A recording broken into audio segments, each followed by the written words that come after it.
Hi there, in this video we're going to be making a new nut for this amazing Fodera base. Let's have a better look at it now. So this is the base which we'll be working on today. This is a Fodera Monarch Victor Wooten base, and you can see it's got some really cool flame maple on the top of this one.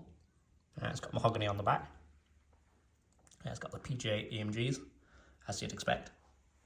And at the headstock we've got a brass nut, which is what we're going to be replacing today. You can see on this G string slot here, someone's had a go at it and filed it too wide, but that's not the main issue. This is still functional. The main issue is the E has been filed too low and it's buzzing off the first fret. I'll demonstrate that in a minute after we've had a look at the back. So it's mahogany on the back, and it's a two-piece body, and you can see it's got a set neck down here, and then a three-piece maple neck with their own Fodera branded tuners. So I'll demonstrate the issue now. So if I now play an open E, there's quite a nasty buzz coming off there, and you can see if I fret the third, there's no gap under there at all, so there's no clearance, so it's just bouncing off that first fret. And it's actually happening in other positions too, even when I'm fretting around the fifth. There's a very light buzz coming off the first. You can hear that, and then if you touch that it stops, because it's just slightly touching the first fret. There you go. So I'm going to make a new nut for it today, out of brass. So I'm about 99% sure this nut isn't lacquered in, so it's been put in after the lacquer was sprayed on the base, but it's always worth being sure. So I'm just going to run around the edges of it with a scalpel, cutting only into the brass, to make sure there's no lacquer holding it in, which could chip out as we remove the nut. So it's always worth doing just to make sure. But I really don't think there's anything holding this one in on the outside. So I've just been around the edges and scored all of it. And I'm just going to give it a light tap from this side, carefully. And you can see it sliding out.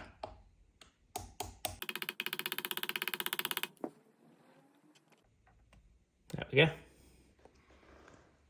See, that's where they glued it underneath. There's a few little spots there. It was quite solid. Mainly because it's such a tight fitting slot, as you'd expect on an instrument of this quality. So I don't know if you can see it through there, but there's actually a bit of glue still left in the slot on the bottom, like there normally is, to be honest. So we need to going to clear that out with a chisel. I'll do that now while I remember. So we stay away from the edges and just attack the bits with a glue and not wood, the raised bits basically.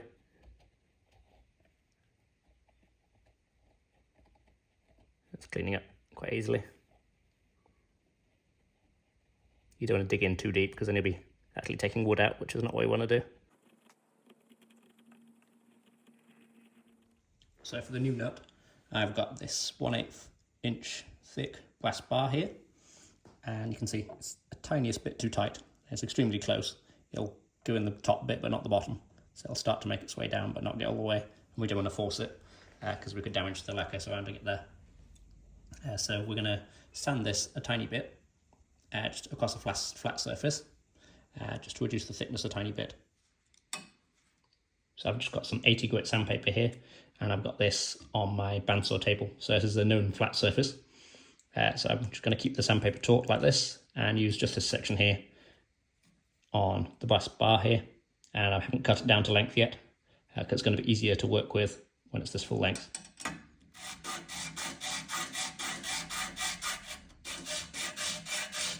So I just want to take it down very gradually.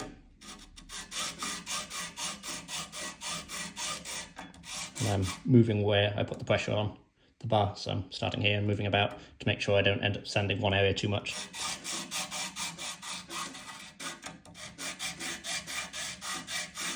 I can check on the progress and see what the sanding scratches look like. You can see it's all nice and even.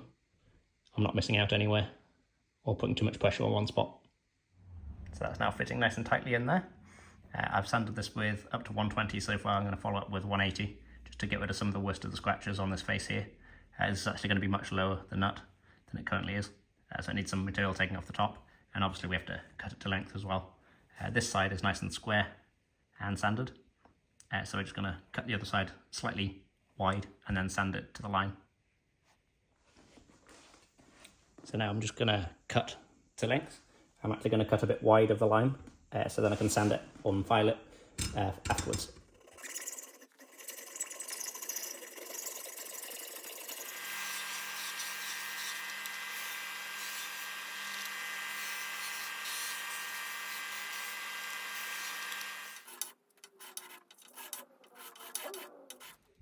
So the nut is the right width now, and I've sanded these edges up to 180. So the next step is going to be to reduce the height of this nut, because it's quite a bit too tall at the moment. So I'm going to sand that down and file it until we've got something like the height of this old one, maybe a little bit lower, because this is actually quite tall. So I've got my shape drawn in on the top, and I'm going to sand the shape using this sander again.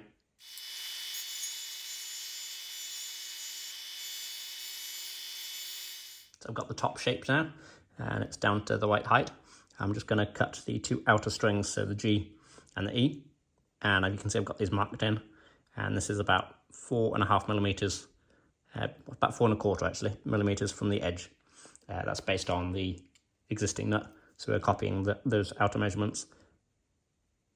And I've got a number 10 gauge guitar file here, and that's what I like to use to get the slot started, because I can be more accurate with a finer file like that.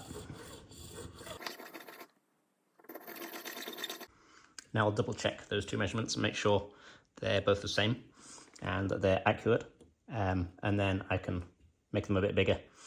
Obviously if I've got one wrong now, which does happen sometimes, I can just file it out because it's a very fine slot there. So that's 4.25 as we wanted, and that also is, so that's great. So this is a non-compensated nut spacing. Some makers will actually have the slots spaced according to the string thickness, so you'll have equal sized gaps rather than equal spacing of the slots. I should actually do both, but as we're copying this nut on this one, we're going to do the non-compensated, because that's what it was originally by the look of it. So I've just filed in the starter slots for the other two strings. As it's a equal spacing, it's just a case of dividing the space between the E and the G by 3. So I've got these started in now, and I've actually cut these with the 10 first, and then with the 26 gauge, which is on the back of the same file. After that, that's wide enough to then go on to bass slots, bass files rather. So now I'm going to do them all the 45 gauge file, which is the gauge of our G string on this one.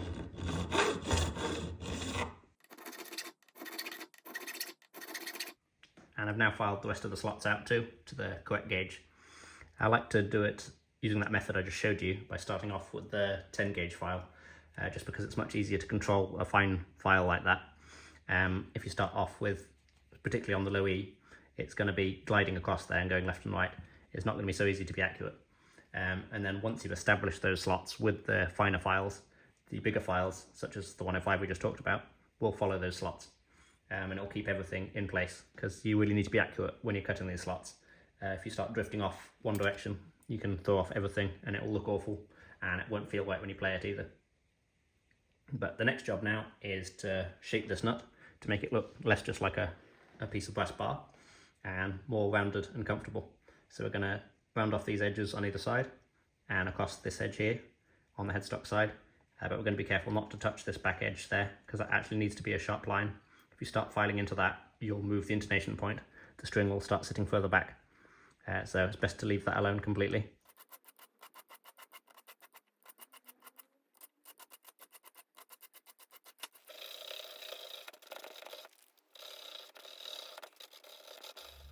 So this is polished up now to about 1000 grit sandpaper. It's looking quite shiny, but we're going to buff it next, and that will make it really like a gold bar then. So to do that, I'm just going to use a Dremel and a polishing wheel.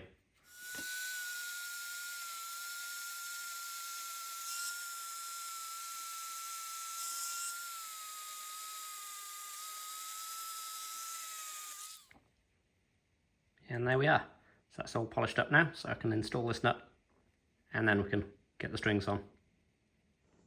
So to glue the nut in place, I'm going to use super glue. You can see I've squirted some out on a scrap piece of wood here, and then just use a cocktail stick to drop a couple of small spots in there. It doesn't need much, because it's a tight fit anyway. So we'll do one on that side and one on that side. Obviously take great care when using super glue near bases, because it can be a nightmare to clean up if you make a mistake.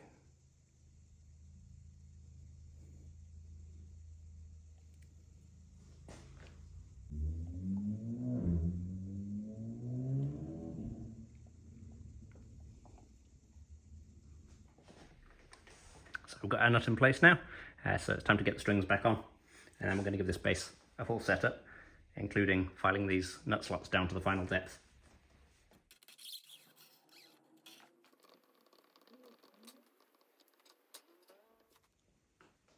So we've got our strings on and we're tuned up to pitch at the moment, just so we can see how much clearance we've got between the string and the first fret. So to check on this, it's a good idea to fret the third fret like this, and then you can just see how much gap is there. You can see it going down. I'll zoom in a bit for you. See that going all the way down there? Ideally this gap here should only be about 4 to 6 thousandths of an inch, so a very small gap under there. So small you can barely see it, whereas at the moment you can really see that. And that's intentional. It's a good idea not to file too close to the final depth before you've got the strings on, because it's not easy to know where you are without the strings. So all these slots need to go down a bit, which is good. It means we haven't overdone any of them. So that's what we're going to do now. We'll just take these down to the final depth.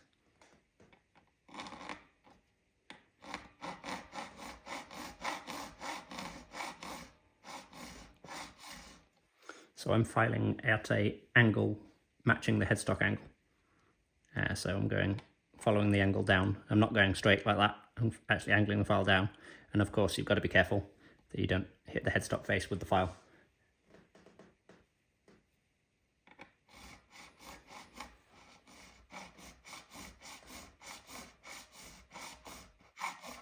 And then it's just a case of trial and error until you get to the point where you think it's about there. So after I've done a few strokes of the file like that, I'll tune it back up again and check to see what it's looking like. I think there's probably going to be a fair bit more to go yet, but it's best to do it that way. Best to slowly creep up on it rather than just trying to get it there, because the chances are you'll go too deep. So there are various techniques such as stacking feeler gauges the same height as the first fret up against the nut, just to make sure you don't file too deep. But I always find, even when I do that, there still needs to be a bit of fine tuning afterwards. So you can use that technique, but it doesn't always get you all the way there. So I just prefer not to bother personally, but if that's the technique that works for you, you can obviously do that. Another important thing is to keep the angle consistent. You don't want to be changing as you go, because you can actually create a high point in the slot where the string will sit on, and then you'll get kind of buzzing sounds. And you can even get bad intonation too if you're making it sit on the wrong area of the nut. You want the string to be sitting on this edge here and not further back.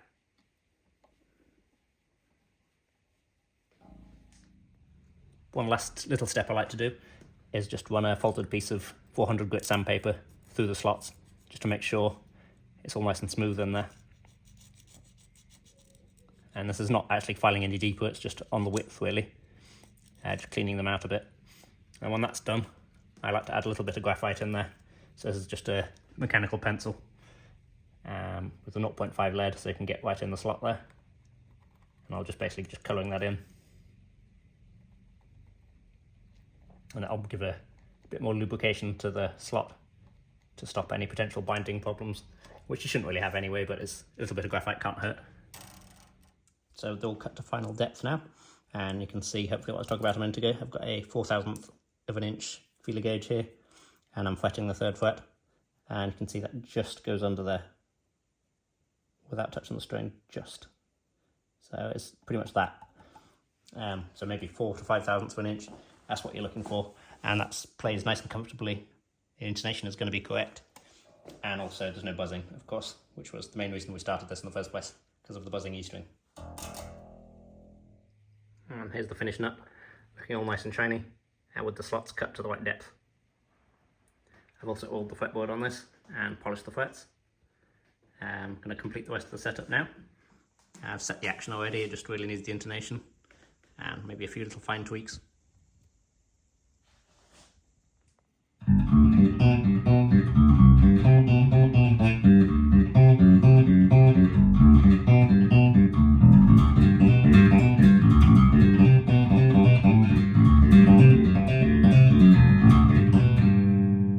That's all for this one. Thank you very much for watching. I hope you've enjoyed the video. If you have, please don't forget to leave me a like, and if you'd like to see more content like this, please do subscribe. Thanks again, and I'll see you on the next one.